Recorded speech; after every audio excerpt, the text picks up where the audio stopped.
جب لوگ راستے الگ کرنے کا فیصلہ کر لیتے ہیں تو سب سے پہلے وہ رابطے کم کر دیتے ہیں۔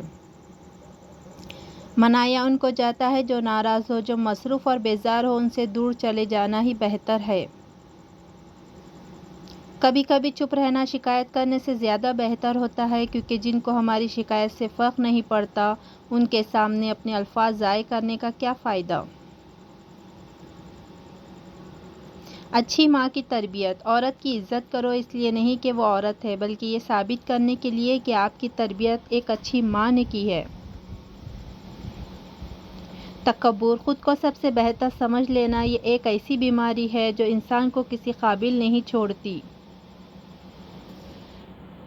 اس شخص کو کوئی نہیں بدل سکتا جس شخص کو اپنے اندر کوئی غلطی نظر نہ آتی ہو۔ اخلاق، جو لوگ کہتے ہیں کہ سچا انسان زبان کا کڑوا ہوتا ہے، ان کو بتاؤ کہ محمد صلی اللہ علیہ وسلم سے زیادہ سچا اور میٹھے اخلاق والا کوئی نہ تھا۔ زندگی میں ایک ایسا وقت بھی آتا ہے جب انسان ہر شے کی حقیقت سے واقف ہو جاتا ہے، تب کچھ لوگ دل میں جگہ بنا لیتے ہیں اور کچھ ہمیشہ کے لیے دل سے اتر جاتے ہیں۔ بہترین ساتھی، انسان کا بہترین ساتھی اس کی صحت ہے۔ جب یہ ساتھ چھوڑ دیتی ہے تو ہر رشتے کے لیے انسان بوجھ بن جاتا ہے۔ اللہ پاک ہمیں بہترین صحت عطا کرے، آمین۔ اپنی ساری باتیں اپنے رب کے ساتھ کرو اور اپنے رب کی باتیں رب کی مخلوق کے ساتھ کرو۔ ہمارے وہ الفاظ بھی تحفے ہیں جو دوسروں کو آگے بڑھنے کا حوصلہ دیتے ہیں۔ گلاب کا کوئی بھی نام رکھ لو مگر پہچان خوشبو سے ہوتی ہے۔ انسان کسی بھی رنگ، روپ یا ذات کا ہو مگر پہچان اخلاق سے ہی ہوتی ہے۔ دوسروں کے اچھے ہونے کا انتظار مت کرو بلکہ انہیں اچھا بن کر بتاؤ کہ ایک اچھا انسان کیسا ہوتا ہے۔ دنیا کا مال تو چھوڑنا ہی پڑے گا، سمجھدار وہ ہے جو آخرت کا مال جمع کرے۔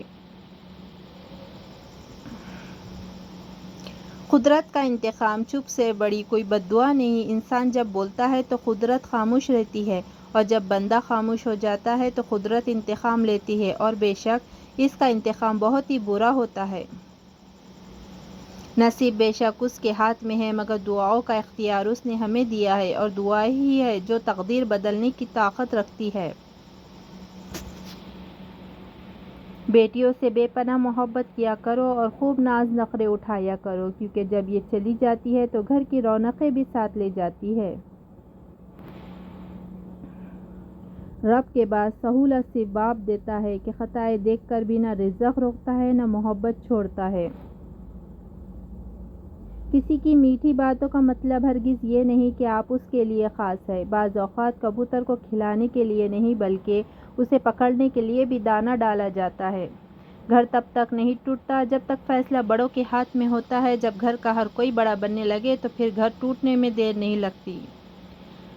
روئے زمین پر اکثریت میں ایسے لوگ ہیں جو دکھ، تکلیف، اذیت، فریب، دھوکہ تو انسانوں کو دیتے ہیں اور معافی اللہ سے مانگتے ہیں۔ کمال ہوتے ہیں وہ لوگ جو آپ کی آواز سے آپ کی خوشی اور دکھ کا اندازہ لگا لیتے ہیں۔ سکھ میں جو کام آئے وہ رشتے ہوتے ہیں اور جو دکھ میں کام آئے وہ فرشتے ہوتے ہیں۔ ایسی اور نئے اردو کوٹس کے لیے ہمارے اس چینل کو سبسکرائب کریں، لائک کریں، شیئر کریں اور کامنٹ کر کے ضرور بتائیں آپ کو یہ ویڈیو کیسی لگی۔ Thanks for watching.